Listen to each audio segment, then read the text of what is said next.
আজকে দেশি মুরগি রান্না করব।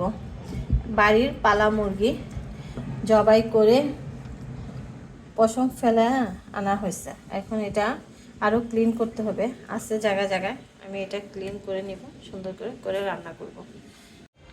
দেশি মুরগির গোশত রান্না করার জন্য আমি যে মশলাগুলো এখানে নিয়ে নিছি ব্লেন্ডার জারে। এখানে হচ্ছে এই যে দেখেন, এলাচি, স্টার, সাদা এলাচি, কালো এলাচি, তারপরে হচ্ছে দারচিনি, এলাচি, জয়ফল, জয়ত্রী, পোস্তার দানা, সাদা গোলমরিচ সব কিছু মিলানো এখানে একসাথে নিয়ে নিচ্ছি। এটা এখন ব্লেন্ডার করে নিব। কেটে ধুয়ে পরিষ্কার করে নিচ্ছি। এখন এগুলো রান্না করব। রান্না করার জন্য এই যে মশলাটা দেখিয়েছি সেই মশলাটা ব্লেন্ডার করে নিচ্ছি। আর হচ্ছে সাথে এক বাটি পেঁয়াজ বাটা ব্লেন্ডার করে নিচ্ছি। সাথে আছে আদা রসুন জিরার পেস্ট। প্রেশার কুকারে রান্না করব। তেল দিয়ে দিচ্ছি, গরম হয়ে গেছে।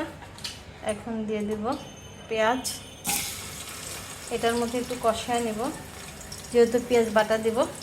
আস্ত পেঁয়াজ এতটুকুই দেব, আর দেব না।